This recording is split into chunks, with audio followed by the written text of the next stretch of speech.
they must execute guilty people. Well, I got a list for them, and it starts with George Bush. There is nobody in this country who got rich on his own. Nobody. If asking a billionaire to pay the same rate as a plumber or a teacher makes me a warrior for the middle class, I wear that charge as a badge of honor. Freedom is back in style. Welcome to the revolution. 'Cause we'll put a boot in your ass. It's the American way. This is the Sean Hannity Show. All right, thanks, Scott Shannon. Welcome aboard. Glad you're with us. Toll free. It's 800-941-SEAN. You want to be a part of the program. New York Times today. Obama charts a new route to re-election. Part of it is reaching out to the liberal base of the party. Also trying to motivate the African-American community. Remember, he's had recent run-ins, conflicts with Maxine Waters, high-profile African-Americans. The president said when he spoke before the Congressional Black Caucus. I don't know about you, CBC, but the future rewards those who press on. With patient and firm determination, I'm going to press on for jobs. I'm going to press on for equality. I'm going to press on for the sake of our children. I'm going to press on for the sake of all those families who are struggling right now. I don't have time to feel sorry for myself. I don't have time to complain. I'm going to press on. I expect all of you to run with me and press on. Take off your bedroom slippers. Put on your marching shoes. Shake it off. Stop complaining. Stop grumbling. Stop crying. We are going to press on. We've got work to do. CBC. We got work to do. Stop complaining. Take off your bedroom slippers. Stop grumbling, complaining, and crying, etc. All right, joining us now is Reverend Wayne Perryman. He's a community activist, author of The Drama of Obama, Dr. Marc Lamont Hill, Columbia University professor, and host of Our World with Black Enterprise. Thank you both for being with us. Pleasure to be here with you, Sean. Reverend Perryman, first of all, thank you for being with us. We appreciate it. There's a lot you're saying in there, and I just want to give you an opportunity to respond to the criticism that has been mounting in the African-American community against the president, what you make of it. Well, it's justified. If a white president had ignored African Americans as much as Barack Obama has, then there would be outcries, there would be shouts in the street. For instance, Barack Obama, when he came to Seattle to campaign, he came to the inner city, and my church choir sung and brought down the rafters. He has not been back to this community since that time. The last time he was here was last week. He went through the black community over into the white community of Medina for a $35,000 plate dinner and never addressed the issues of the African-American community, the same community that he was there 4 or 5 years earlier asking for the vote. Dr. Hill? I think that, first of all, there's always room for critique. I certainly have been critical of the president for the last 3 years. I think it's overstating it. In fact, it's just completely inaccurate to say that the president has done nothing for the African-American community or that he's ignored the African-American community. That's just unfair and untrue, and there's plenty of evidence to contradict Well, what that. has he done?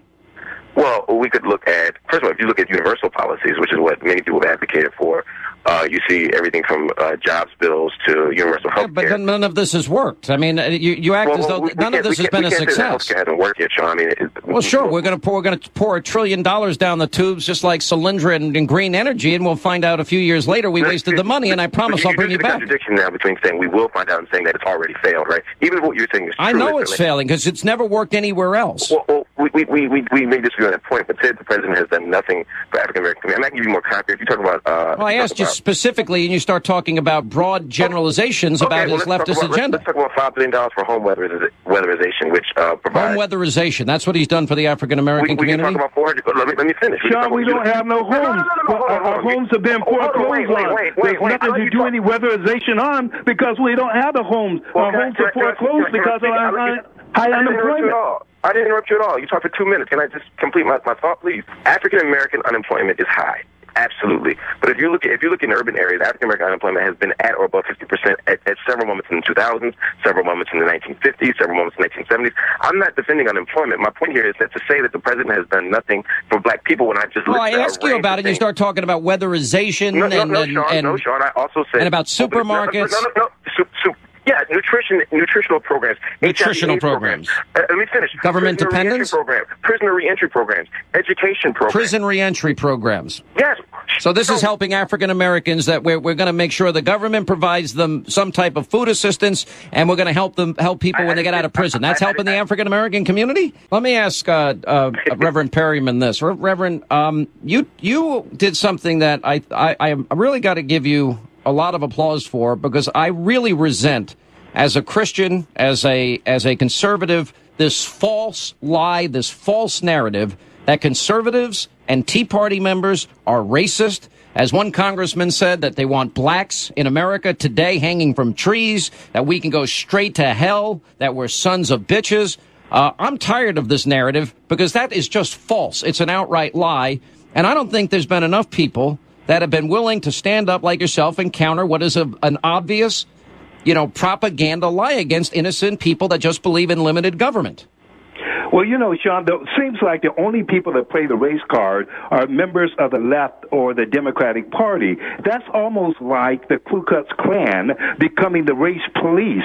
When you look at the Democrats' racist background from slavery, Jim Crow, Black Code, Jack Scott, Plessy versus Ferguson, civil rights cases of 1881, when you look at the history, their connection with the Klan being the terrorist organization, I mean, when you look at their history, how do they have the audacity to sit down and evaluate and determine who else is racist when they refuse to apologize to what they did to African Americans? Through slavery and Jim Crow, they destroyed the lives of millions of blacks. But when we ask them to apologize, they have consistently refused to apologize to blacks for slavery, Jim Crow, and all the other racist policies that they had. And yet they want to sit down and call other people racist. That's worse than the pot calling the kettle black. Well, I disagree that Democrats are the only people who play a race card. I think, again, that's just factually untrue. I think you can find people on every side of the aisle. There isn't a month that goes by, much less a week, where someone on some side of the aisle makes some comment that's deemed racially provocative, and it's not Democrats. It's everyone. I would like to know the examples. Yeah, me too. Because the only ones that I ever heard that play the race card are the people on the right. I find that most of the people. I think you mean the left. On the left. I'm sorry. What I'm saying is that when we have policy debates about addressing issues, I didn't say racist. I'm talking about racial. I'm saying that these are policies. All right. Well, give me an example. I'll give you an example. Welfare reform. I could tell you. That's racial to say that we're going to have workfare instead of welfare? No, I think that the way and remember, the welfare work, much of that originated out of Bill Clinton. My point isn't that workfare itself is racist. What I'm saying is much of the dialogue we had about welfare reform in this country came out of the right, particularly in the 80s and 90s, and it came by racializing welfare and making the face of welfare. Wait. Isn't the worst thing we can do is it's not true. Hang on. Isn't the worst thing we can do? I believe God blessed every human soul with talent. I think it's innate. The word education is from the Latin, to bring forth from within. It's predicated on a belief that it already exists, that God put it there. So, in other words, if the government is creating more poverty and more misery, you can go back to the Great Society, and we can go to the latest stimulus of Obama. It hasn't created jobs. 99 weeks of unemployment is creating dependency. Isn't the best thing we could do for people, if we love them and believe in their talent, help them to transition from dependence to independence? Really struggling here, Dr. Hill. Well, let me ask him about some Obama policies in terms of racism. When Obama cut See, this is historically black... You ask me a question, I don't get to answer it, then you say I'm struggling, and then you jump in. Let me just ask you quickly about Obama's policy. When Obama cut the historically black funding for historically black colleges, and the black leaders start complaining about that, would you call the cutting of funding for historically black colleges racism? Now, after the criticism, he put money into the Health Care Reform Act in order to cover the black colleges. But prior to that, he had cut the funding. Would you also say that when he denied the black broadcasters stimulus money, when they requested stimulus money and he said no, would you call that a racist policy? Oh, well, first of all, I find the question disingenuous because for years conservatives have argued that the very existence of a historically black college is racist. And now that Obama takes money from it, you're saying that that's racist. I mean, you can't have it both ways. One caller here. We've got big time AJ, Houston, Texas. Regular caller on the program, guys, by the way. You're on with Reverend Perryman. You're on with Dr. Marc Lamont Hill. Hi. Hey, I'm listening. The young guy, man, he got to learn what us old black guys went through. He's a professor, but he's still young. But he don't understand. We tired of this. We tired. Us older black guys, we're tired of y'all screwing what we've done in the past. We did that for you young guys to get ahead. And for you young guys not to take advantage of it and keep going back to the old page, that's disingenuous to what Martin Luther King done.